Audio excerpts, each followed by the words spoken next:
So it is almost a guarantee I'm going to run out of storage. I've did the last 3 videos I've filmed back to back to back. It was the complete. It was the Comic Haul Part 2, then the complete. Because I'm gonna be putting those posters up. I wanted to also do the complete October 2023 haul right away. Oh, something I've mentioned for October. Damn it. It was just a novelty, and I believe I mentioned it. Technically, I mentioned it before. I mentioned it before. I mentioned it for part 1. But it was kind of funny how I got in the...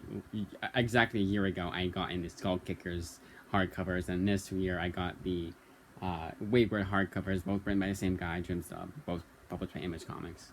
Kind of ironic. So here is your mini comic reviews part 1, and then the movies.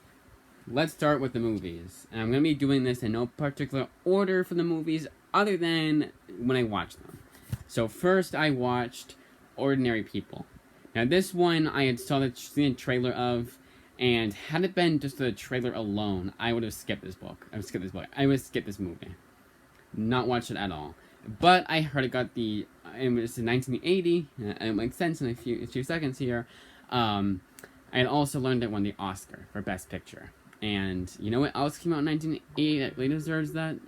Deserves to win Best Picture? The Shining. One of my all-time favorite horror movies. Honestly, one of my favorite movies of all time. So I wanted to see if Ordinary People really deserved that Oscar over The Shining. And for the most part, it did. This is a very good movie, a very, honestly, ahead of its time, too. A lot of connections I made between this and The Perks of Being a Wallflower. My all-time favorite movie from 2012 to... When it came out in 2012 to, 2018? Maybe even longer than that. Right now, it's between Fight Club and 3 Billboards. But I need to watch Fight Club again. Because 3 Billboards I've watched 5 times. So technically it's 3 Billboards. But yeah, I know I need to watch more movies. Those are my 2 favorites. But if I really thought about it, I'd probably have more. But this is a very solid movie. If you like those coming of age dramas, you'll like this one. And it was very a lot of... So I am going to be doing a comparison between this movie and then another movie, because one does this right and one does it wrong, or not this specifically, because they weren't the same kind of movie, but there was kind of both dramas kind of thing. Then the whole family watched Marcel, except my dad. My dad skipped out after about an hour, as long as he usually lasts. But then the whole family, besides my dad, watched Marcel the Shell with Shoes On. And this movie completely broke me. And I had a feeling it would. Not completely, but I feel like it would. But this movie, I have not cried at a movie in 10 years, and this movie broke that streak. The last movie I remember crying at was The Fault in Our Stars. And that was back when I was 14. I was the age demographic for that movie. Nowadays, I probably wouldn't shed a tear at that movie, honestly. If I could even stomach it. It has not dated. It's pretty dated 10 years later. Well, it's not 10 years, actually. No, it was 9, because I keep remembering Fault in Our Stars came out in 2014. So, but technically, I say 10 years. 9 years is 10 years in my eyes, technically, because it's come on.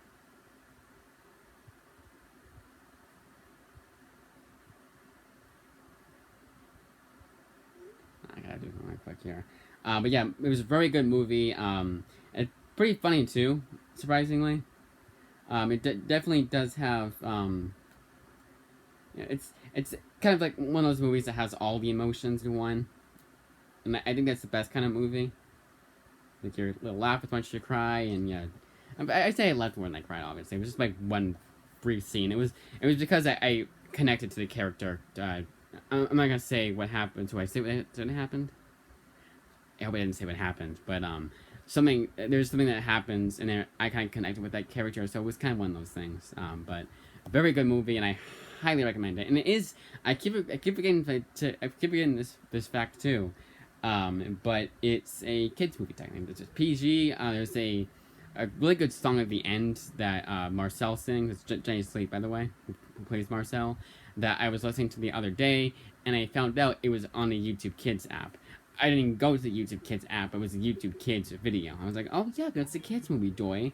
And it's honestly, it's very mature for a kids movie.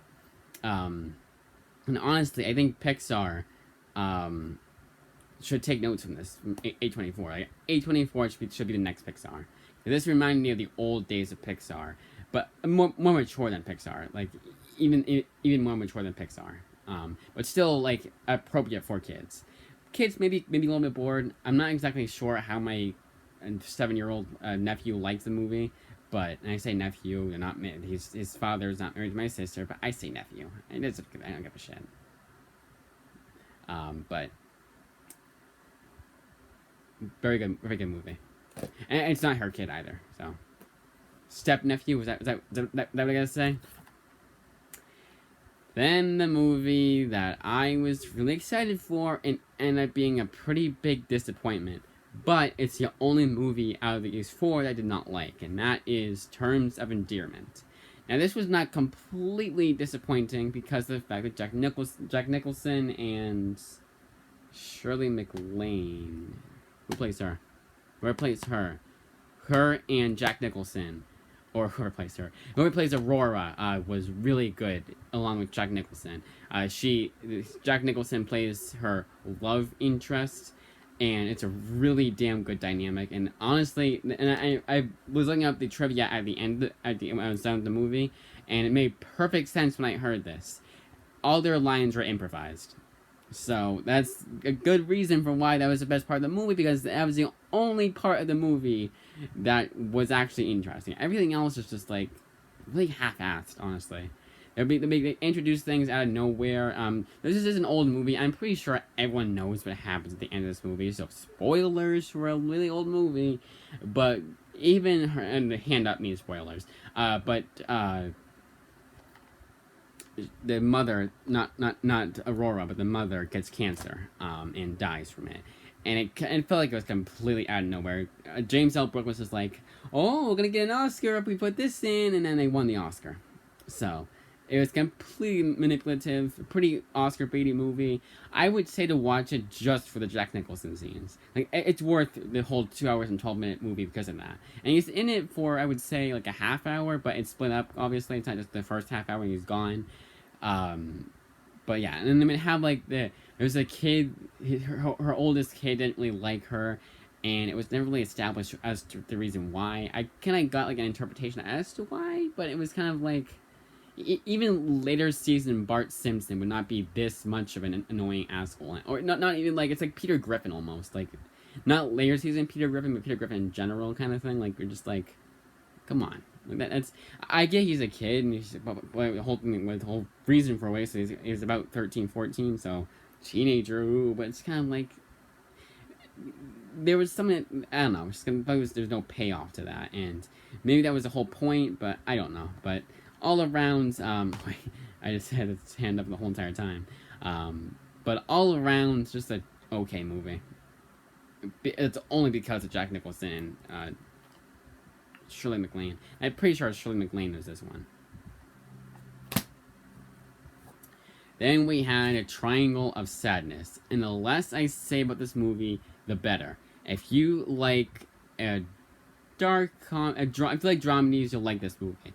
One thing I will give a warning to is if you're squeamish, look away when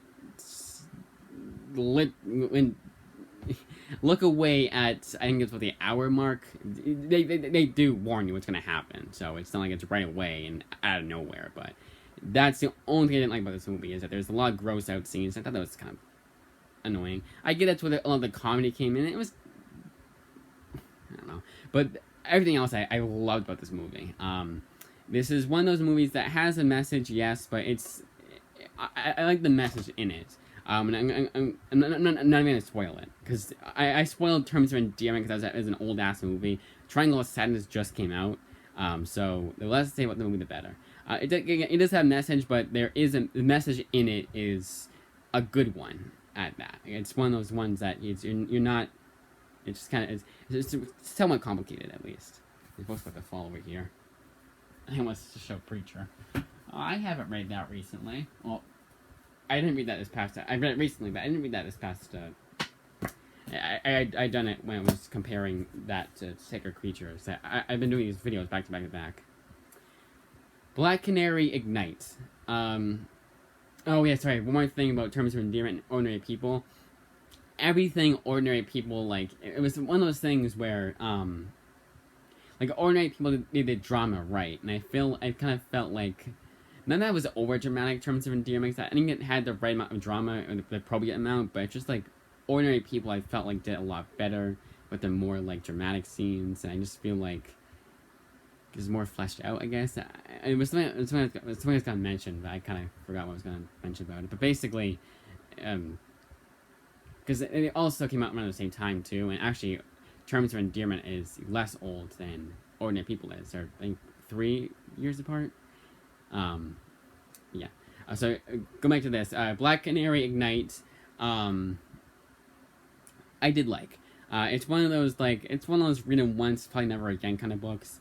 That's DC Inc. in a nutshell for me. But I liked it the first time I read it. You know, it's one of those books you read the first time, you're glad you read it, but you probably won't read it again. They're just there to entertain. And that's what comics should be. And there's nothing in here that I didn't like, honestly. It was just kind of like, but it's standard. Like, it's just kind of a standard story. And it had a pretty rushed ending, but it's a DC Inc. book, you know. There's nothing especially special about the DC Inc. book. They're just simple books that you're glad you didn't spend any money on. Even $10 I feel like would have been too much. A bit, probably not for that book. But they're usually $16.99. And it always, if you wait long enough, they should appear at your local library. If your local library has comics. I think every local library does. Did you hear what Eddie Gain done? I've read this before, and I liked it even more the second time around. And it's an insanely interesting book that must read for anyone who wants to learn more about Eddie Gain. This needs to be, this book specifically, this comic, it's a graphic novel, needs to be adapted to a Netflix show or Netflix miniseries, and that doesn't have to be a television miniseries in general, or a movie. But I'm more thinking of the like the Ted Bundy movie that came out from Netflix, like something along the lines of that, but one that's not afraid to show the more grisly side of the murders, because I feel like it's a bit necessary here, somewhat. You could argue it's not, but I feel like it's a bit necessary. Then we have, and yes, I know Mindhunter. I believe it's Mindhunters or the Dahmer Show. Because I was watching a clip of it. They do show the Eddie Gain murders, because there's a connection they make between him and Eddie Gain. So that was pretty interesting to watch. I probably will watch that next, the Dahmer Show, and then Mindhunters. Then we have Domovoy, because they both deal with Jeffrey Dahmer. Then we have Domovoy, which I thought was extremely boring.